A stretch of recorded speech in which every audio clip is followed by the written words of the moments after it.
Olá pessoal, tudo bem com vocês? Hoje vou gravar aqui a resolução da nossa lista de exercícios, que é preparatória para a nossa primeira prova, com os conteúdos envolvendo história da química, início ali da química, né, os conceitos fundamentais iniciais de química, matéria, energia, corpo, objeto, e vamos falar também das propriedades da matéria, propriedades gerais, específicas e funcionais, as transformações da matéria, física e química, e depois falar de substâncias puras e misturas, ok? Fica aí atento no vídeo. Qualquer dúvida é só deixar aqui nos comentários. Espero que seja bem proveitoso para vocês.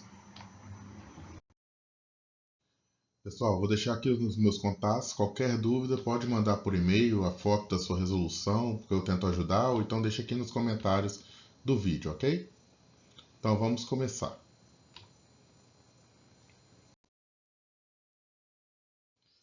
Pessoal, nossa primeira perguntinha, por que durante o período dos alquimistas a química não poderia ser considerada uma ciência? Estou remetendo lá na história da química que a gente começou falando, desde o surgimento do universo, pela teoria do Big Bang, passamos pela era pré-histórica, na descoberta do fogo, mostrando a química nesse período. Falamos da química na antiguidade, lá do Aristóteles, do Demócrito, colocando o conceito de átomo. Aí chegamos na química na Idade Média, que havia os alquimistas. E eu comentei com vocês que os alquimistas, eles, né, tinham um certo conhecimento, já faziam poções milagrosas e estavam sempre em busca de dois grandes objetivos. A pedra filosofal, que traria riqueza, afinal ela transformaria qualquer metal em ouro, né, ao ser tocado, e o elixir da longa vida, que era em busca da imortalidade. Então, nesse período, apesar de muito conhecimento, eles foram muito importantes na cerâmica, na metalurgia, no trabalho com os corpos, né, com os mortos. Porém, aquela ciência, o que eles faziam não poderia ser chamada de ciência. Por quê? Antes de explicar, vou colocar aqui um conceito aqui para vocês do que é ciência.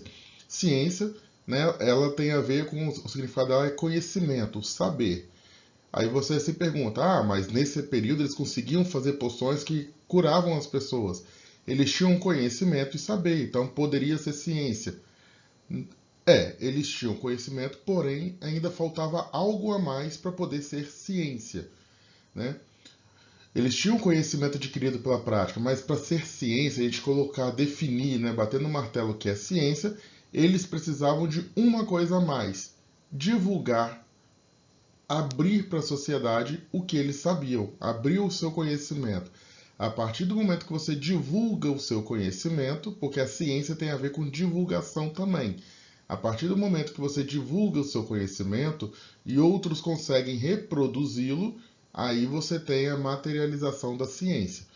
Como, né, naquela época, né, dos alquimistas, até deixar aqui, né, a gente tinha aqui os alquimistas.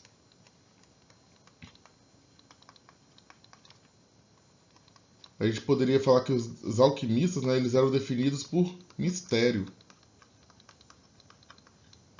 segredo, porque os conhecimentos que eles tinham, eles não passavam para os demais. Se um deles sabia fazer uma poção para curar uma gripe, ele não repassava a receita para outros. Então aquele conhecimento ali era restrito. E a ciência não é restrita. Então é por isso que neste período os alquimistas não a química, né, produzida por eles não poderia ser considerada de fato ciência.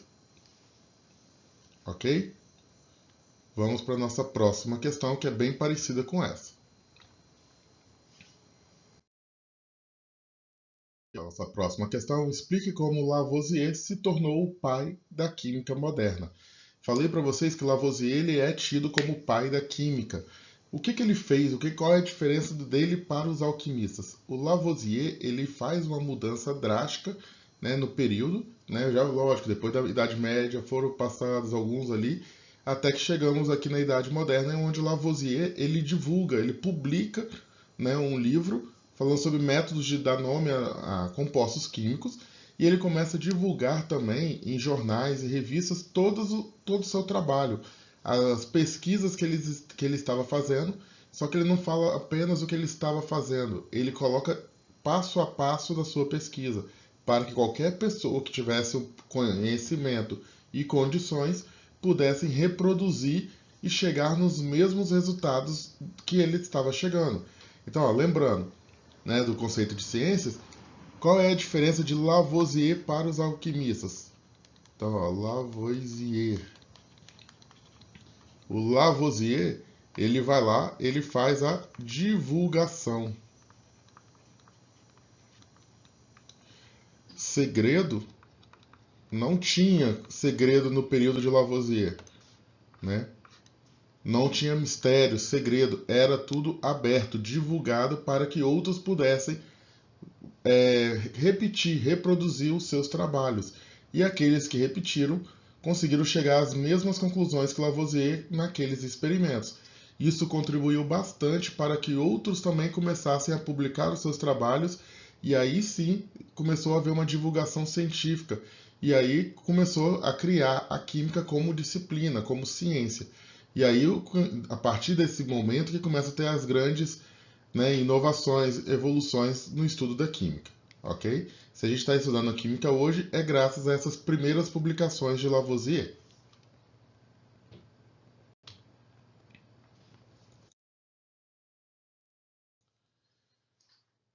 Pessoal, dando sequência aqui, né, o Lavoisier, né, se você pegar o período, o auge dele na química, na ciência, é junto com a ascensão de Napoleão na Revolução Francesa. E depois, consequentemente, Lavoisier vai ser guilhotinado. Lavoisier, ele era financiado também pelo antigo rei, então, e ele também mexia com algumas coisas que no período de Napoleão eram consideradas ilegais, e aí ele é condenado à guilhotina. Porém, antes dele ser guilhotinado, ele, né, cria a Lei da Conservação das Massas, que também é chamada como Lei de Lavoisier. O que dizia essa famosa lei? Antes, né, então, na lápide de Lavoisier, lá na sua sepultura, tem essa frase: na natureza, nada se cria, nada se perde, tudo se transforma. O que ele quis dizer com isso? Lembra que eu falei que ele estava publicando seus trabalhos, fazendo vários e vários experimentos? Um dos seus experimentos era fazer reação de carbono com oxigênio para obtenção do gás carbônico. E ele reparava que toda vez que ele colocava uma certa quantidade de carbono e uma certa quantidade de oxigênio que ele conhecia, o resultado dessa reação dava a soma dos ingredientes iniciais. Então ele percebia que nada era perdido durante uma reação. E ele vai mudando as quantidades e repara que a proporção é mantida.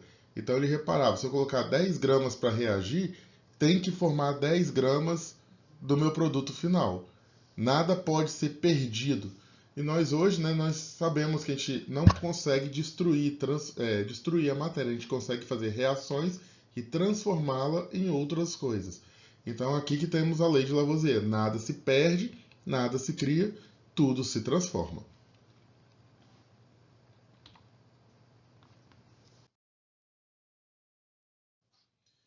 Então, pessoal, dando sequência, né, um pouquinho nessa linha do tempo, começamos com questões falando da história da química, o surgimento da química enquanto ciência, e aí vem a pergunta, né? No ensino médio não há mais o estudo da disciplina de ciências, que é comum lá no ensino fundamental. Essa disciplina, no ensino médio, ela é subdividida em outras três: química, física e biologia. O que vem ser o estudo da química, que é o nosso foco, né? Lavoisier é o pai da química, ele coloca a química como ciência. Mas o que a química vai de fato estudar? A melhor definição para a química que nós temos, né? A química, você pode pensar, a química é aquela parte que vai estudar os átomos, a tabela periódica, você lembra de várias coisas, mas tudo isso a gente consegue resumir em uma palavra: a química estuda a matéria. Então, ó, o que é química? É a parte da ciência que vai estudar a matéria. Então a gente vai pegar e vai estudar esse material. Depois que a gente souber as características desse material, vamos estudar suas propriedades. As transformações são as reações que ele pode sofrer e toda a energia envolvida nessas transformações, porque toda transformação precisa de energia. Tem transformação que você precisa ganhar energia, tem transformação que você precisa fornecer energia, liberar energia. Então, a gente vai estudar isso aí também, ok?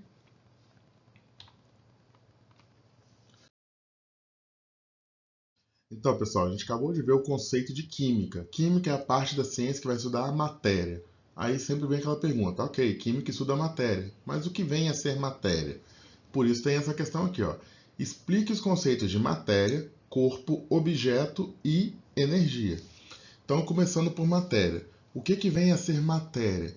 A definição de matéria é tudo aquilo que possui massa e volume.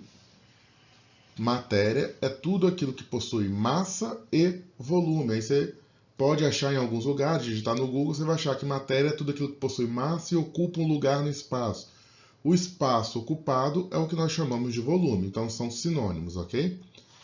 Objeto, o que é o que é corpo? A matéria é tudo, só que você pode pegar uma parte do tudo, do todo, né? Ah, você tem um caderno, seu caderno é a matéria. É uma matéria, seu caderno. Só que se você arrancar uma folha, essa folha é uma parte do caderno, então essa folha vai ser um corpo. Então o que vem? Qual é a definição, melhor definição para corpo? Corpo é uma quantidade limitada de matéria, ou é uma porção limitada da matéria, ok? Só que, às vezes, a gente pode pegar um corpo, né? Pega a matéria, pega uma parte da matéria, que é o corpo, e a gente pode pegar este corpo e modificá-lo para que ele tenha uma certa utilidade humana para nós. Quando você faz isso, este corpo passa a se chamar objeto. O que é um objeto? Corpos que foram trabalhados e possuem um certo uso, uma certa utilidade. Tentar agora, né, desenhar para ver se a gente consegue assimilar melhor. Temos aqui uma árvore. Esta árvore é um todo, é a nossa matéria.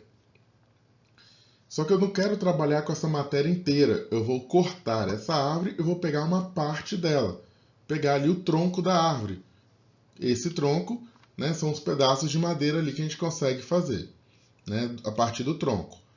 Esses pedaços de madeira são partes da árvore. Então, esses pedaços de madeira é o que nós chamamos de corpo.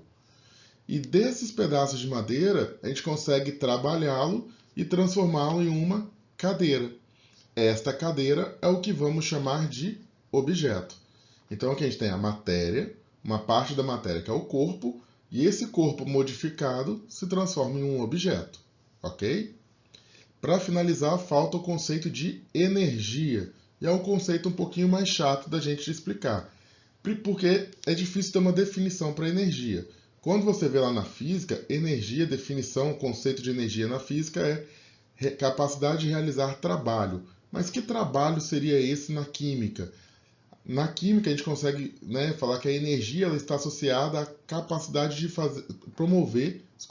capacidade de promover transformações da nossa matéria, sejam elas físicas ou químicas, né, que a gente vai estudar daqui a pouco, mais à frente, ok? Passar aqui para o próximo.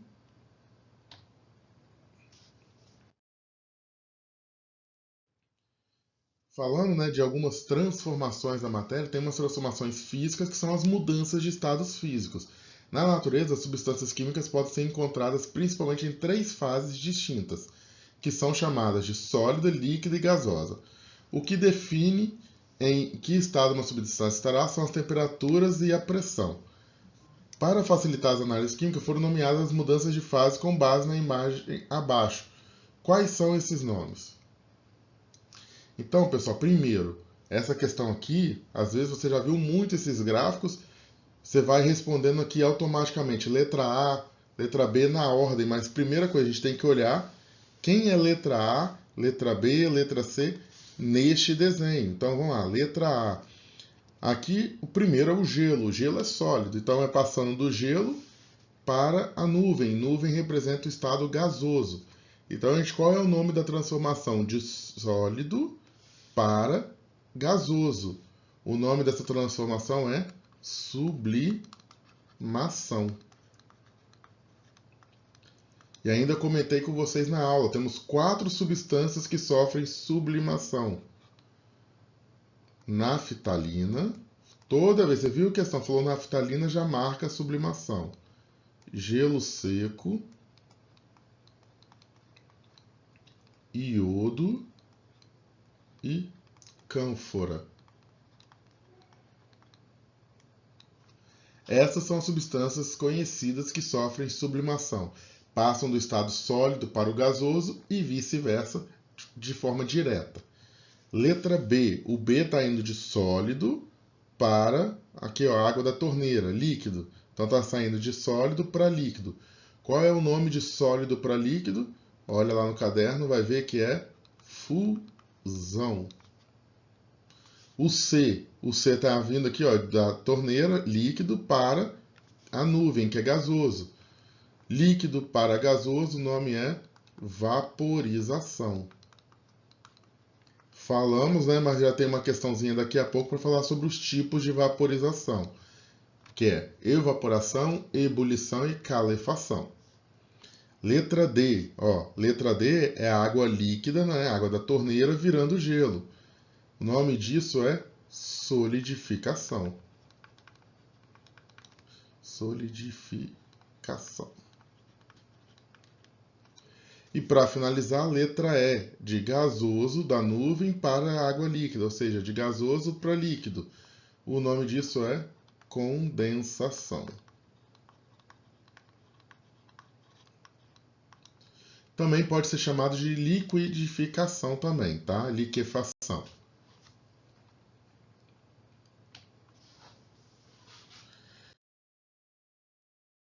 Como comentei agora no vídeo, no slide anterior, a passagem do estado líquido para o gasoso, que chamamos de vaporização, pode acontecer de três formas diferentes. Qual é o nome para cada uma dessas formas? Explique como acontece cada uma delas. Então, ó, a vaporização pode ser de três tipos. O primeiro tipo e mais comum que a gente fala o tempo todo é evaporação. O que vem a ser a evaporação? Ela vai acontecer de forma lenta, em temperatura ambiente e envolve apenas a superfície do líquido. Ela vai ocorrer em etapas. Então, é um processo lento e natural. Você não precisa fazer nada, é só deixar a natureza agir que acontece a evaporação, ok? Mas a gente às vezes não tem todo esse tempo. E aí, para acelerar, né, a gente usa bastante na cozinha um outro tipo de passagem do líquido para o gasoso, que é a ebulição. A ebulição é quando a gente vai fornecer, nós fornecemos calor para ocorrer essa mudança de estado. Ela vai acontecer numa velocidade bem mais rápida que a evaporação, né? Então, assim, você que fornece calor já não é mais um processo natural. Você que está fornecendo calor para acontecer essa mudança de fase. E temos um terceiro tipo que é a calefação.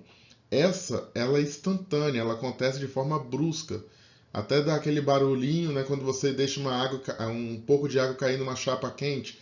Porque acontece, né, a ebulição, você fornece calor, mas demora um tempinho ainda para a água ferver. Na calefação é instantânea. A água entra em contato com a superfície quente e muda de fase instantaneamente, ok? Aqui alguns exemplos para poder assimilar. Evaporação, por exemplo, é quando a gente põe a roupa para secar no varal.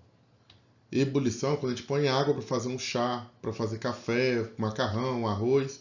Você está fornecendo calor, ebulição. E quando você deixa a água cair numa chapa, né, que está esquentando, o pessoal também usa muito quando está passando roupa, né, o ferro. Você joga um pouquinho de água ali para ver, né, e aquela água passa de fase rapidamente. Também é um exemplo de calefação, aqueles ferros a vapor, ok?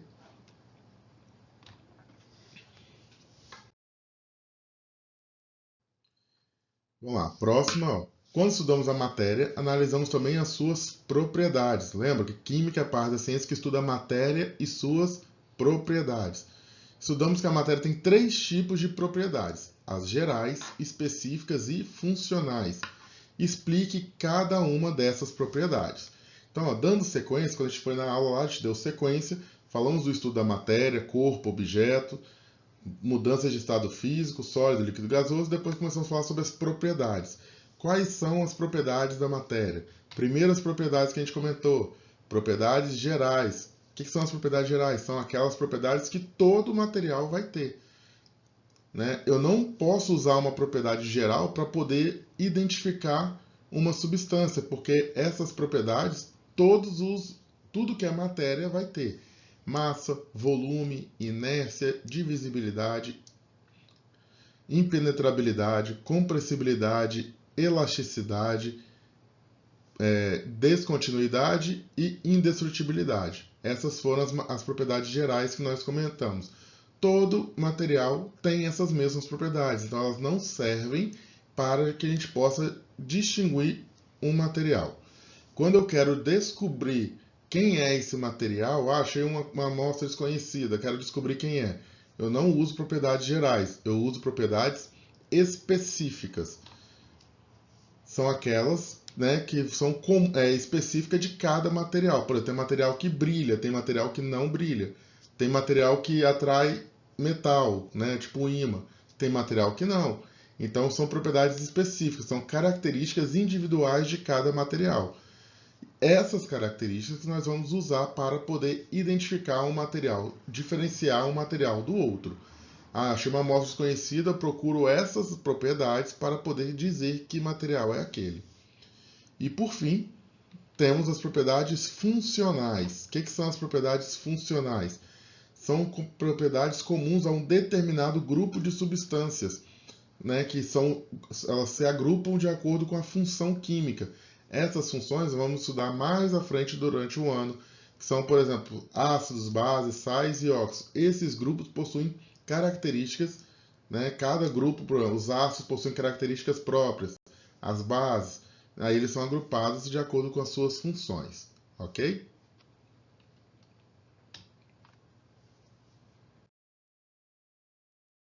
Pessoal, depois que a gente estudamos as propriedades, começamos a falar sobre as transformações da matéria.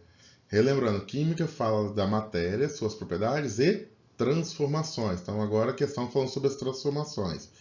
Estudamos que a matéria pode sofrer alguns tipos de transformações, que chamamos de fenômenos. O que são os fenômenos físicos e químicos? Dê um exemplo para cada tipo de fenômeno. Então, falamos que a matéria pode sofrer transformações. Existem transformações que vão alterar a estrutura da sua matéria, estrutura, né, organização molecular, e há transformações que não alteram. Então podemos ter esses dois tipos, umas que alteram, outras que não alteram. Aquelas que não alteram as propriedades, nós chamamos de fenômenos físicos. São alterações sofridas pela matéria que não provocam nenhuma modificação na sua composição. Aquele material não muda, ele não deixa de ser o que ele era, tá? Exemplo, o gelo derretendo. Toda mudança de estado físico é um fenômeno físico, porque é água sólida se tornando água líquida. Está mudando a forma, mas as propriedades do conteúdo continuam o mesmo. A chuva nada mais é que água no estado vapor se tornando água líquida lá na atmosfera. Então a chuva também é um fenômeno físico. Fenômenos da natureza em geral serão fenômenos físicos para a gente. Você pegar uma latinha e amassar uma folha, você só está mudando a forma, mas você não está promovendo nenhuma alteração na composição daquele material. Já os fenômenos químicos são aqueles que vão provocar modificações na composição. Há alteração, há uma reação química acontecendo ali. A matéria, ela se transforma, ela há uma modificação quando você compara as propriedades do antes e o depois. Você queimar uma folha, você está mudando totalmente as propriedades, as características daquele material. O amadurecimento de alimentos. Ah, professor, você falou que lá em cima você tinha dito assim, muda a forma, mas o material continua o mesmo. A banana continua sendo banana. Se você pensar, né, banana verde se tornou banana madura. Se você já comeu, né, uma fruta verde, uma fruta madura e uma fruta podre, você vai perceber que, apesar de ter o mesmo nome, são substâncias totalmente diferentes. Muda a quantidade de açúcar, muda a textura, muda sabor, cheiro. Então, por mais que a gente continue falando, era banana, continua sendo banana, há grandes mudanças na composição, na quantidade e proporção de várias substâncias ali. Então, é um fenômeno químico. Efervescência. Então, temos aqui alguns exemplos.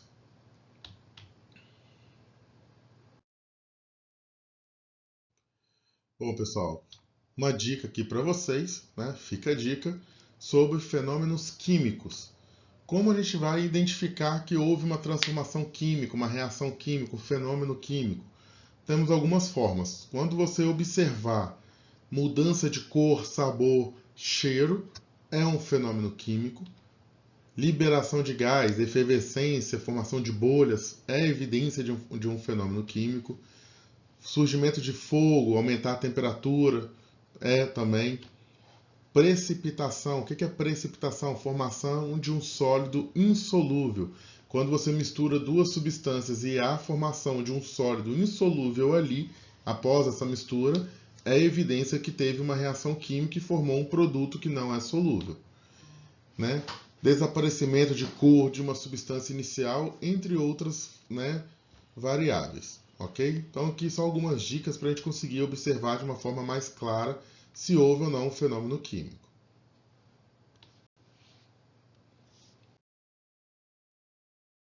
Considere as seguintes densidades dos seguintes materiais: alumínio, densidade 2,7 gramas por ml, carvão 0,5 gramas por ml, pau-brasil 0,4 gramas por ml e diamante 3,5 gramas por ml, água pura 1 grama por ml.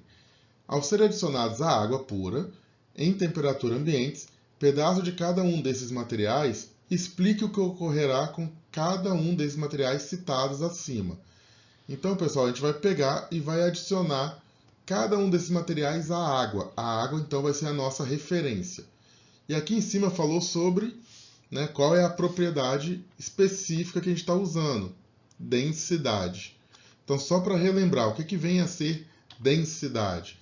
Densidade também pode ser chamada de massa específica. É a relação entre a quantidade de matéria, que é a massa, e o seu volume. Só um cuidado, toda vez na química, física e matemática que a gente falar da palavra relação, relação tem a ver com divisão.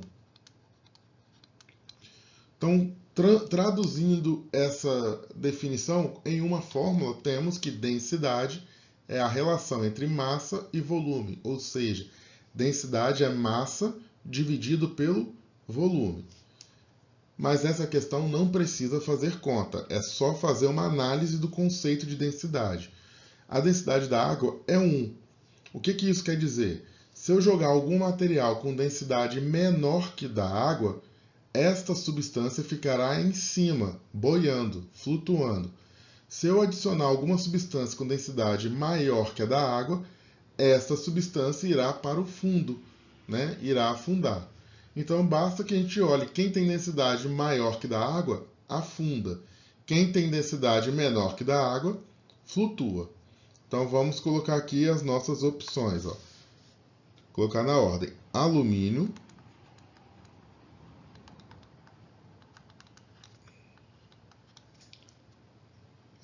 carvão,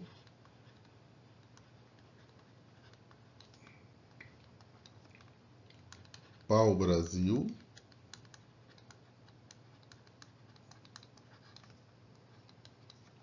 e diamante.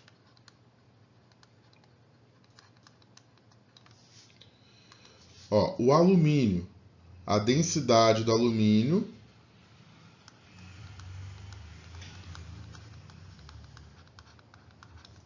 é maior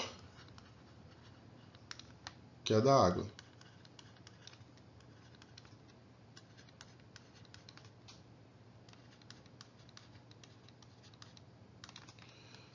Se é maior, vai afundar.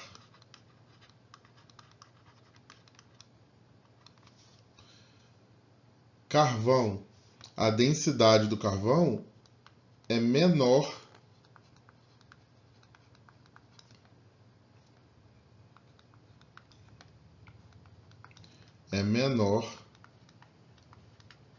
que a da água.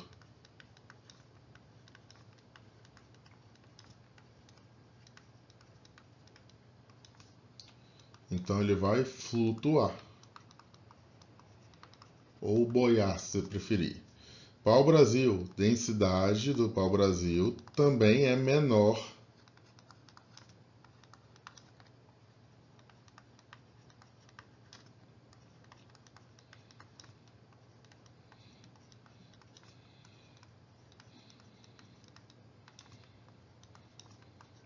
flutua.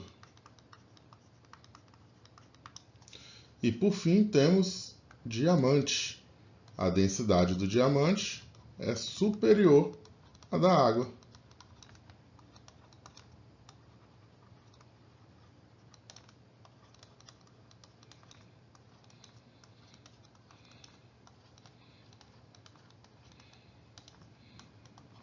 Vai afundar. Então, tá aí relacionando densidade aí, as densidades para a gente saber quem afunda e quem flutua, ok?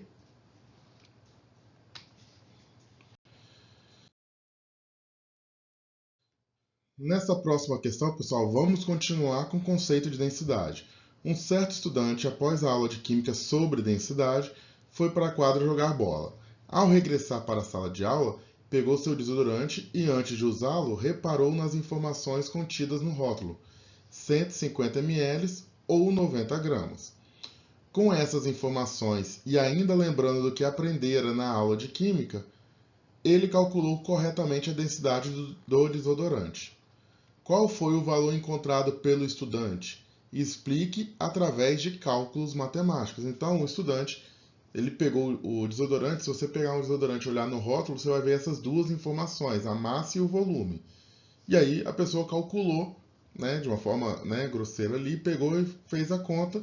Qual foi o valor encontrado? Primeira coisa, temos que lembrar, aqui sim vamos fazer uma continha. Lembrar da fórmula.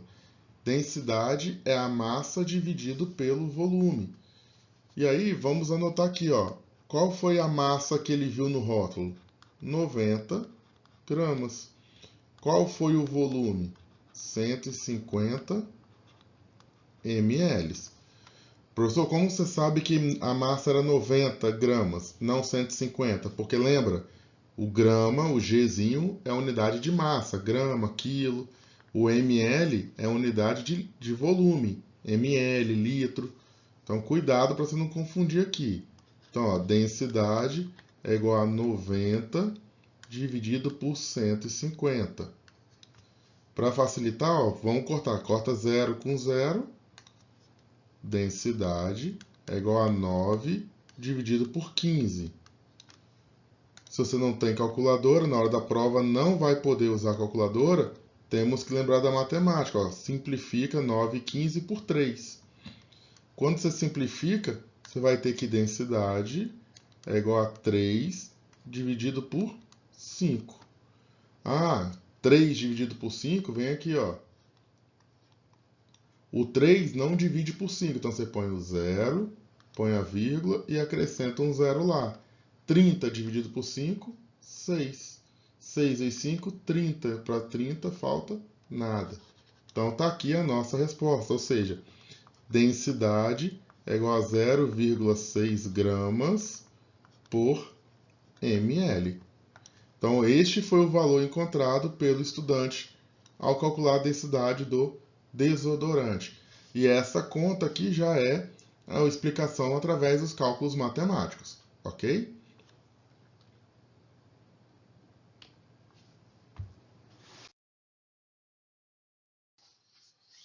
Agora, pessoal, vamos voltar a continuar falando de propriedades. Ó. Um certo estudante que deveria estar na aula de química estava passeando pelo pátio da escola, quando deparou-se com uma garrafa que continha um líquido misterioso. Este líquido era incolor, inodoro, ou seja, não tinha cheiro, nem cor, e transparente. Curioso, voltou para a sala após a aula de química e perguntou aos seus colegas como poderia descobrir o conteúdo daquele frasco. Com base no que você aprendeu sobre as propriedades da matéria, indique ao seu colega possíveis caminhos que ele poderia utilizar para descobrir o conteúdo do frasco. Sua resposta deve indicar quais propriedades ele deve escolher e por que de cada escolha. Então, pessoal, olha só. Primeira coisa, falei já agora quando a gente está falando de propriedades gerais, específicas e funcionais. Toda vez que você quer descobrir algo, você vai usar um tipo de propriedade, que são as propriedades específicas. Então, logo de cara, o que você falaria para o seu colega? Olha, primeira coisa, você vai ter que usar as propriedades específicas. Por quê? porque é elas que vão ser usadas para você diferenciar qualquer material um do outro. Ok? Então, primeira coisa, iríamos usar as propriedades específicas. Só que, quando ele fala que achou um líquido que era incolor, inodoro e transparente, não consegui, a gente vai precisar usar, né? Falou que é um líquido. E aí você poderia usar, dentro das propriedades específicas, temos as propriedades organolépticas, que são aquelas que envolvem os sentidos, audição, visão, paladar. Não adianta porque falou que não tem cheiro, não tem cor, né? Então é difícil, através dessas propriedades, a gente chegar a algum resultado. Temos as propriedades físicas, que são aquelas determinadas em laboratório, e as propriedades químicas. Como, né, o seu colega não deve ter um conhecimento muito grande e experiência, não recomendamos usar as propriedades químicas, porque envolvem fazer reações, mexer com fogo, então não são as indicadas para pessoas leigas. As propriedades físicas já são mais fáceis da gente utilizar, até porque já são todas já determinadas, você consegue achar várias informações na internet. Então, assim, a nossa melhor dica para ele seria utilizar as propriedades físicas. Elas são aquelas que podem ser medidas de forma experimental em laboratório e cada matéria possui sua característica. Quais propriedades físicas nós estudamos? Várias. Quais seriam as ideais para trabalhar? Quando a gente está falando de líquido, as primeiras testes que a gente faz, e eu comentei com vocês em sala, os primeiros testes que a gente faz são pontos de fusão, ponto de ebulição e densidade. Por quê? Ponto de fusão é a temperatura que o material vai passar do estado líquido para o sólido ou do sólido para o líquido. Como você tem um líquido, você consegue medir qual temperatura que ele vai mudar de fase, tanto de líquido para sólido quanto de líquido para gasoso. Quando você obtém essas informações, você digita na internet e você consegue descobrir quais são as substâncias que vão passar naquelas temperaturas que você achou. Vamos supor que você fez um teste, colocou um termômetro, pegou o líquido, colocou um termômetro e colocou no fogo, né? No recipiente, colocou no fogo para ferver. Você viu que começou a formar muitas bolhas, né? Estava fervendo a 80 graus. O que você vai fazer? Vai no Google e vai pesquisar substância que ferve a 80 graus. Vai aparecer para você uma lista de substâncias. Só que antes você tinha 1 milhão de possibilidades. Agora você tem algumas que passam naquela temperatura. Aí você pode medir o ponto de fusão, qual é a temperatura que congela. Ou você pode calcular a densidade. Pega um volume conhecido, vamos supor, você vai pegar 50 ml do líquido e vai colocar no recipiente na balança. Você faz na continha, massa dividido pelo volume e acha a densidade. Vamos supor que você achou a densidade 1,5. Você procura na internet substância que entra em ebulição a 80 graus e tem densidade 1,5. Aí você vai conseguindo eliminar, chegar em possíveis substâncias. Essas aqui seriam alguns dos caminhos que a gente poderia indicar para que esse menino possa sanar sua curiosidade, ok?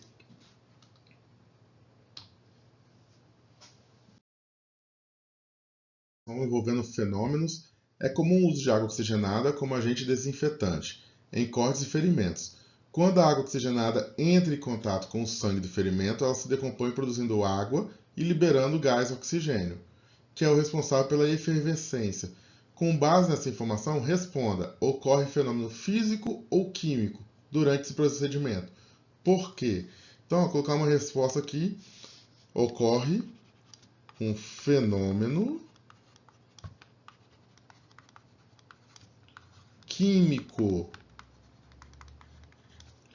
Como que a gente observa um fenômeno químico? Está lá naquelas dicas. Houve, a questão já disse, ó, houve liberação, ó, liberou gás.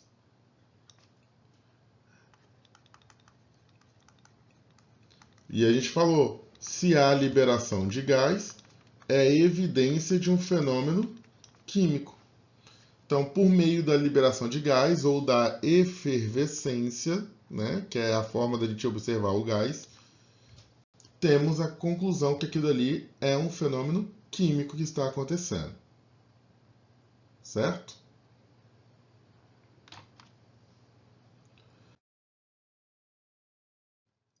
Pessoal, falando agora, né, terminamos aquela parte do estudo das propriedades, transformações da matéria, vamos falar agora de algumas classificações. A matéria ela pode ser classificada como uma substância pura ou mistura. Explique a diferença entre substância pura e uma mistura. Então, ó, a gente estudou esses dois conceitos, substância pura e mistura. Qual é o que diferencia um do outro? Então vamos colocar aqui, ó, substância pura. São aquelas que são formadas por uma única substância, como o nome diz, ela é pura. Eu tenho apenas um constituinte daquele meu material. Pode ser uma única molécula ou um único átomo, um único elemento formando aquele meu material, aquela minha substância. Porém, quando eu tenho uma mistura, o que é a mistura? A mistura ela vai ter duas ou mais substâncias envolvidas. Então, explique a diferença entre uma e outra. A substância pura ela é formada por um tipo de constituinte, ó, somente por um tipo de substância. Já as misturas são formadas por duas ou mais. Então, a principal diferença entre substância pura e mistura é a quantidade de substâncias que formam aquele material. Substância pura, apenas uma substância forma aquele material. Mistura, duas ou mais substâncias formam aquele material. Ok?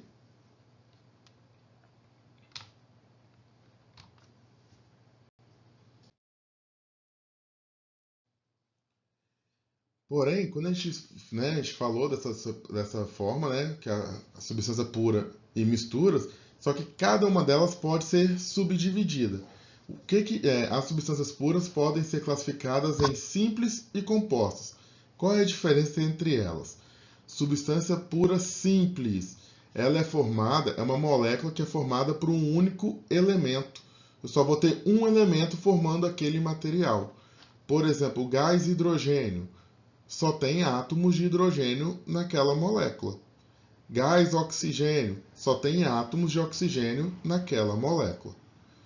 Já a substância pura composta, ela é constituída por uma molécula que é formada por dois ou mais elementos diferentes.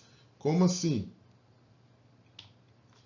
A amônia, aquela que você compra na farmácia, por exemplo, a amônia é NH3, ela é formada pelo nitrogênio e hidrogênio, dois elementos. Eu tenho aqui ó, o gás cianídrico, né, que esse gás foi usado pelo Hitler lá no extermínio dos judeus, naquelas câmeras de gás. O que tinha nesse gás? Três elementos, ó, hidrogênio, carbono e nitrogênio. Então aqui era formada por três elementos. Substância pura simples, um único elemento. Substância pura composta, dois ou mais elementos.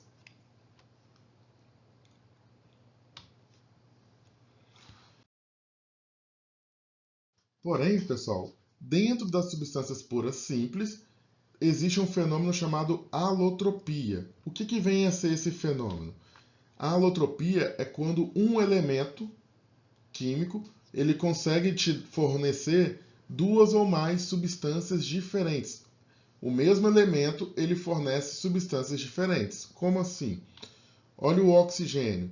O oxigênio eu posso, a partir do elemento oxigênio, eu consigo formar o gás oxigênio, que é o O2, e o gás ozônio, que é aquele lá da camada de ozônio, e usado em alguns tratamentos medicinais também. Então, ó, o oxigênio ele me fornece duas substâncias diferentes: o oxigênio, o gás, e o ozônio. Existem outros? Sim. Existe o enxofre rômbico e o enxofre monoclínico. Né?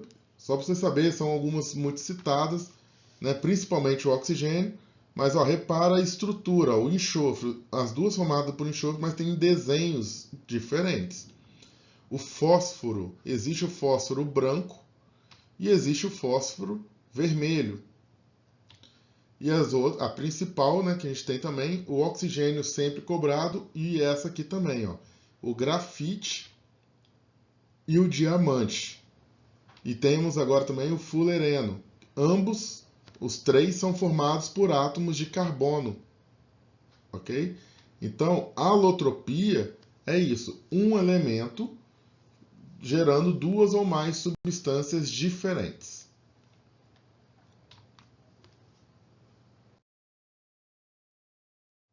Então, ó, dando sequência, pessoal, as misturas podem ser classificadas em homogêneas ou heterogêneas. Qual é a diferença entre cada uma dessas classificações?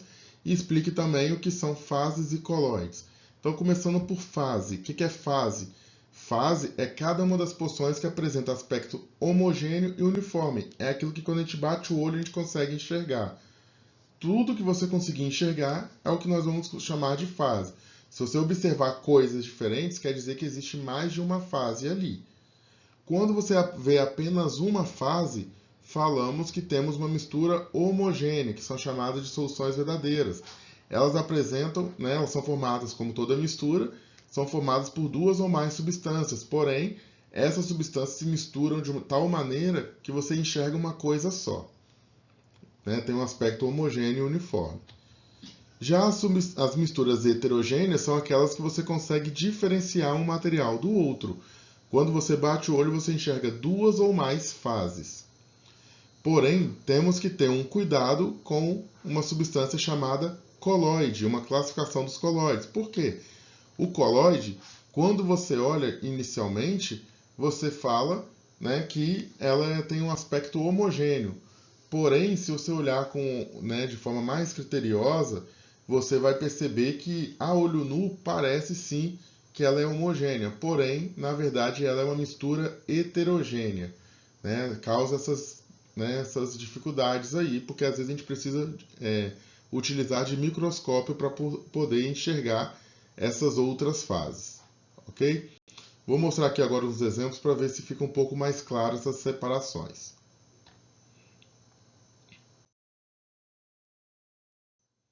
Então aqui, ó, pessoal, temos o soro. Se você comprou na farmácia o soro ele é formado por água e sal.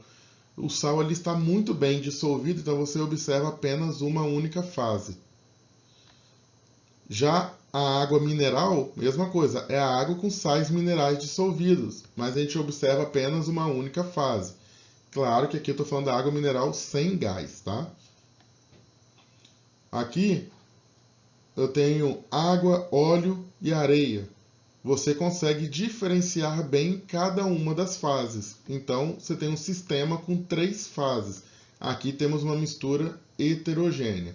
Os dois primeiros, vou escrever aqui, ó. Esses dois primeiros são homogêneas.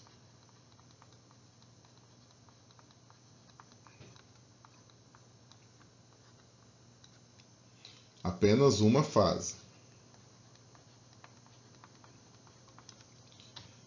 Água com gás, você consegue ver bem a água e também o gás ali presente na água. Então, é um sistema com 2 fases.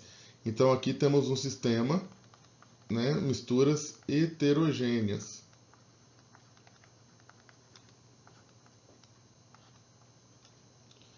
E, por fim, temos os colóides, leite e seus derivados, porque o leite tem placas. Ó, quando você olha, o leite aqui, a gente está falando aquele leite tirado direto da vaca, in natura. Tem as placas de gordura, a nata, você consegue até observar logo que ele tem um aspecto não tão homogêneo. Você consegue ver ali um aspecto heterogêneo. Outra substância que cai com muita frequência é o sangue. O sangue também é um grande exemplo. Quando você tira o sangue, se esperar um tempinho, o sangue ele já separa por conta das hemácias, forma um líquido e as hemácias ali no fundo. Então também, a primeiro momento, você acha que é homogêneo, porém são heterogêneos, ok?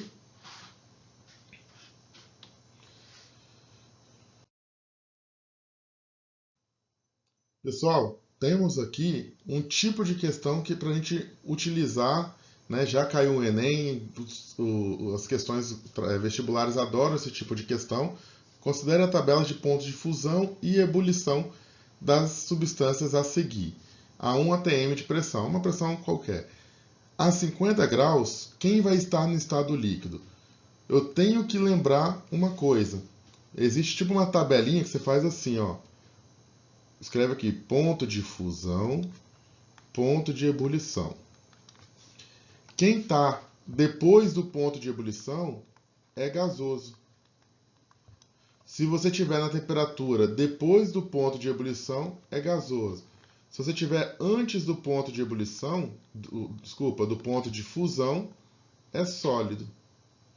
Ah, e se eu estiver entre os dois? Então eu sou líquido.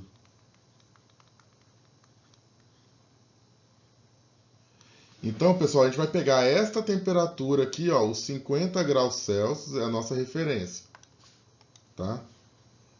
Vamos pegar aqui 50 graus Celsius, que é a nossa temperatura, e vamos tentar achar em que lugar que os 50 graus fica. Ó, ponto de fusão é menos 101 e o de ebulição é menos 34. Então, o 50 fica depois. Então, o 50 está no estado gasoso. Ó. Ele está depois do ponto de ebulição. Olha aqui no flúor, menos 219, menos 188. Então, o 50 está bem depois. Então, o 50 também está aqui. O 50 também vai estar no estado gasoso. Então, o flúor a 50 graus é gás. O cloro também é gás. Olha agora o bromo, menos 7 e 58. Então, o 50 está aqui, ó, tá entre os dois. Então, o 50 é líquido. Olha o mercúrio, menos 38 e 356. Então, o 50 está aqui no meio também. O 50 também vai estar no estado líquido. Olha o iodo. O iodo, ponto de fusão é 113, o de ebulição 184. O 50 está antes do 113. Então, o 50 aqui, o iodo vai ser sólido. Como a questão quer saber quem que vai estar no estado líquido, resposta, quem está no estado líquido é o bromo e o iodo. Resposta, letra E. Caiu questão de tabela, é assim que a gente resolve, tá?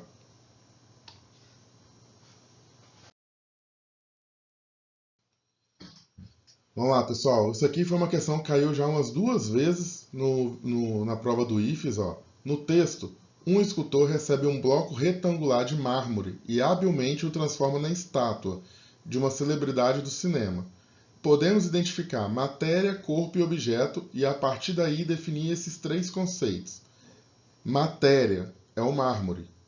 Tudo aquilo que tem massa e ocupa lugar no espaço. Tá correto isso aqui? Ó, o mármore é o nosso material, é a nossa matéria. Então isso aqui, ó, verdadeiro. Porque ele falou que a matéria é o mármore e também falou que matéria é tudo aquilo que tem massa e volume, ou ocupa um lugar no espaço. Então tá correto. Corpo. O corpo é o bloco retangular de mármore. Tá correto. O que é corpo? Porção limitada de matéria que, por sua forma especial, se presta a um determinado uso. Não. Essa definição aqui é uma definição de objeto. Então, essa daqui está errada. E vamos para o final. Ó. Objeto. Quem seria o objeto? A estátua de mármore. Correto. Qual é a definição de objeto? Porção limitada da matéria. Errado. Essa definição é uma definição de corpo. Então, qual é a única que está correta? A alternativa 1. Então, resposta correta, letra A. A aplicação daqueles conceitos de matéria, corpo e objeto.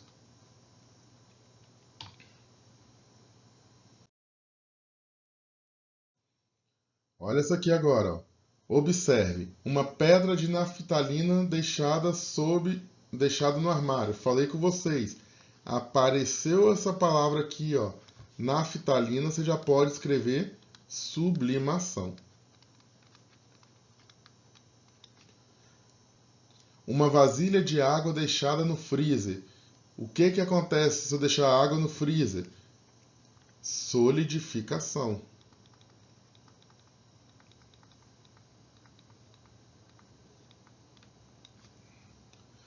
Uma vasilha de água deixada no fogo. O nome vai ser vaporização, passagem de líquido para gasoso. Só que qual é o tipo de vaporização? Como sou eu que estou fornecendo calor, então o nome vai ser ebulição. O derretimento de um pedaço de chumbo é o chumbo sólido virando chumbo líquido. Fusão. Qual a resposta? Ó, sublimação, solidificação, ebulição, fusão. Melhor resposta, letra B de bola.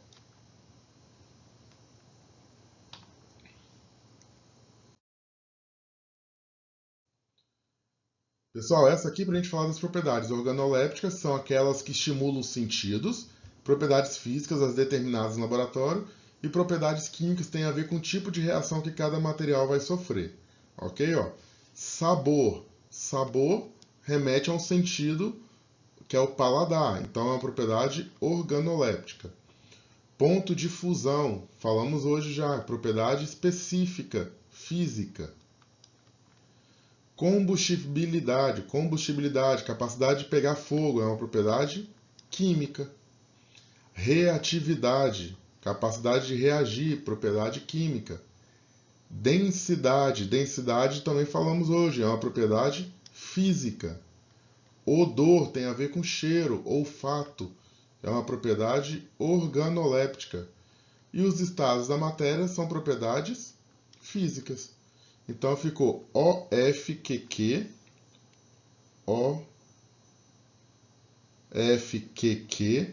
FOF. Resposta letra B.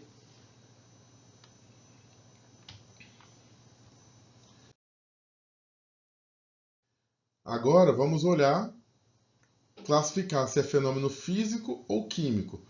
Ferver a água a 100 graus Celsius. Quer dizer que você está passando a água do estado líquido para o estado gasoso. Mudança de estado físico é fenômeno físico. A obtenção de oxigênio líquido a partir do ar atmosférico. Essa aqui, o pessoal se engana. No ar atmosférico, nós temos oxigênio gasoso. Eu quero oxigênio líquido, então eu quero passar de gasoso para líquido. Gasoso para líquido é uma mudança de estado físico, então é um fenômeno físico. O cozimento de um ovo em uma panela de pressão, falei com vocês, mexeu com o alimento vai ser um fenômeno químico. O ovo cru e o ovo cozido são coisas totalmente diferentes. Há mudanças ali no sabor, no gosto, no sabor, no cheiro, na textura, fenômeno químico. O amadurecimento de uma fruta na árvore, mesmo conceito, fenômeno químico. A permanência do óleo de cozinha na parte de cima de um recipiente com água, a que foi adicionado. Como água e óleo não interagem, não há reação, não há mudança. Então é um fenômeno físico. Então, FFQQF. FFQQF, resposta letra D. Próxima. Ó, observe agora os sistemas e temos que classificar esses sistemas de acordo com o número de fases. Quantas fases tem em cada sistema? O primeiro temos óleo, água e gelo. Quando você bate o olho aqui, você consegue ver a água, então aqui tem uma fase, o gelo, segunda fase, e o óleo, terceira fase. Então aqui tem 3 fases. Olha o segundo sistema, água, o gás e o gelo. Também temos 3 fases. E aí, olha essa daqui agora, água salgada, o sal está dissolvido na água, então é uma fase. Gelo, segunda fase. Óleo, terceira fase. E granito, quarta fase. Aí você vem aqui, ó, 3, 3, 4. Marca essa opção. E aí, pessoal, quando você faz isso, temos um sinal de alerta. Por quê? Não são 4 fases. Então, ó, cuidado. Até desmarcar aqui. Por que cuidado? Falei com vocês dessa pedrinha aqui lá no dia da aula. Mostrei para vocês uma foto do granito.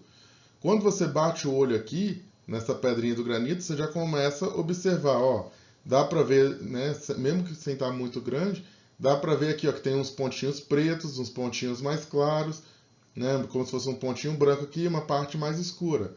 Então, grave, sempre que a gente falar do granito ou mármore, o granito, o mármore, ele é formado por 3 minerais, feldspato, mica e quartzo.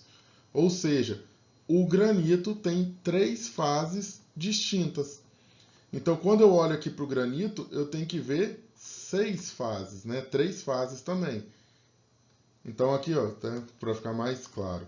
Quando eu olho para o granito, tem a fase 4, 5 e 6. Então, aqui no granito, eu tenho 6 fases. Então, a resposta correta, letra E.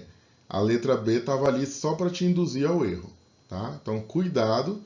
Granito, mármore sempre são cobrados nesse tipo de questão.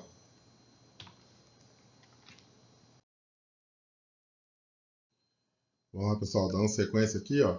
Agora para associar quem é substância pura, composta, né? Aqui, ó, gás oxigênio. O gás oxigênio, a gente até mostrou lá no exemplo, é o O2. É uma substância formada por apenas um único elemento. Então, é o que nós chamamos de substância simples. Então, número 1 aqui para ele. O ar que respiramos. No ar tem oxigênio, tem nitrogênio, CO2, água, tudo em forma de vapor, tudo em forma gasosa. E a gente não consegue diferenciar nada, então a gente vê apenas uma única fase. Então, sempre que você vê uma mistura de gás, toda mistura gasosa é uma mistura, uma solução homogênea, ou uma mistura homogênea, tá? A água. Aqui, né, não foi dito, mas aqui quando a gente fala água assim, é água pura, ok? Se é uma água pura, a gente vai considerar uma substância composta. Areia e água. Quando você tem areia e água, você consegue ver as duas coisas.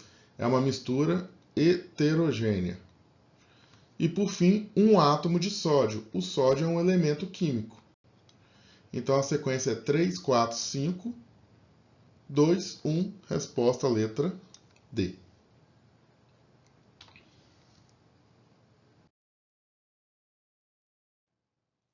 Agora, ó, imagine que você tem um sistema com gás cloro, gás metano e gás oxigênio. Ou seja, temos uma mistura gasosa. Acabei de falar, toda mistura gasosa é uma mistura homogênea. Então, essa aqui, ó, se é uma mistura de gás, é uma mistura homogênea. Sem discussão.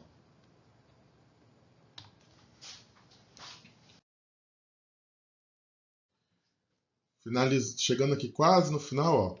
Em algumas extrações de ouro, sedimentos de fundo de rio e água são colocados em uma bateia, recipiente cônico que se assemelha a um funil sem um buraco. Movimentos circulares da bateia permitem que o ouro metálico se deposite sobre o material sólido, ali presente. Esse depósito, que contém principalmente ouro, é posto em contato com mercúrio metálico, o amálgama, é separado e aquecido com um maçarico, separando-se o ouro líquido do mercúrio gasoso. Numa região próxima dali, o mercúrio gasoso se transforma em líquido e acaba indo para o leito dos rios. Os 3 segmentos acima grifados se referem respectivamente a quais propriedades? Explique cada uma delas. Então, ó, primeiro, ó, o ouro metálico se deposita sobre o material sólido. Lembra? O ouro está afundando, ele está se depositando. Então, tem a ver com a propriedade densidade, que é a relação entre massa e volume. Então, aquela primeira propriedade que faz o material ficar depositado, aderido ao fundo, é a densidade. Depois a gente fala, ó, que o ouro, né, ele vai ser aquecido com um maçarico. O aquecimento ali, separando o ouro líquido do mercúrio gasoso. Por que acontece? O ouro ali ele é misturado ao mercúrio, o mercúrio líquido. Quando você aquece, o mercúrio líquido vira mercúrio gasoso. Então eu estou tendo a passagem de líquido para gasoso. Então eu estou falando de ponto de ebulição, que é a temperatura em que a substância passa do estado líquido para o estado gasoso, e também a gente usa o mesmo nome para quando é do gasoso para o estado líquido.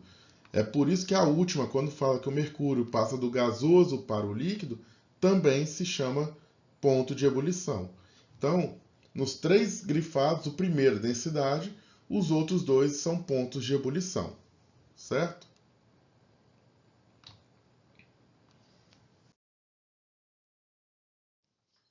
Penúltima questão. No dia a dia, a matéria tem como característica sofrer várias transformações, sejam elas físicas ou químicas. Dentre os processos de transformações, observa-se a interação da matéria em geral com o ar atmosférico. Nos diferentes materiais abaixo, expostos ao ar, verifica-se que forma-se uma película escura com a superfície de um metal. Quem tem aliança aí de prata vê que com o tempo ela vai escurecendo. Esse escurecimento dessa sua aliança é uma reação que está acontecendo entre a prata e o ar. Se está tendo reação, é um fenômeno químico. As bolinhas de naftalina, falei naftalina, sublimação. Sublimação é mudança de estado físico, então é um fenômeno físico. O leite azedou, se azedou, mudou sabor, mudou o cheiro, então é um fenômeno químico. Um espelho fica embaçado se respirarmos encostados nele. Sai água, vapor, né, da sua boca, que ao entrar em contato com o espelho, que é uma superfície um pouco mais fria, ocorre a condensação do vapor de água. Condensação é um fenômeno físico, mudança de estado físico. E uma banana apodrece, fenômeno químico. Então, ó, físico é o 2 e 4, químico 1, 3 e 5, resposta letra C. Para finalizar, nossa última questão. Um estudante listou os seguintes processos como exemplos de fenômenos que envolvem reações químicas: adição do álcool à gasolina, adição de álcool à gasolina. Álcool e gasolina não reagem, eles apenas se misturam. Então é um fenômeno físico. Fermentação da massa na fabricação de pães. Fermentação é um tipo de reação química. Obtenção do sal por evaporação. Evaporação é um fenômeno físico. Precipitação da chuva. Falei com vocês. Precipitação, fenômenos da natureza são fenômenos físicos. E a queima de uma vela, toda queima é um fenômeno químico. O aluno listou 5, para ele esses 5 eram fenômenos químicos. Mas quantos erros ele cometeu? Dos 5, só 2 que eram. Então o aluno cometeu 3 erros. Ok?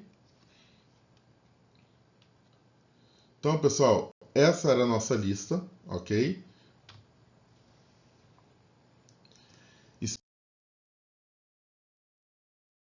Chegou até aqui, agradeço imensamente a sua paciência, né? Espero ter contribuído de alguma maneira aí com vocês, ter esclarecido o máximo de dúvidas possíveis. Se não conseguir esclarecer todas, manda aí nos comentários, manda por e-mail, que eu vou ter todo o prazer em poder te ajudar. Se esse vídeo foi útil para você, curta aí, compartilhe e quem sabe a gente se vê nos nossos próximos vídeos, ok? Até a próxima e boa prova para todos!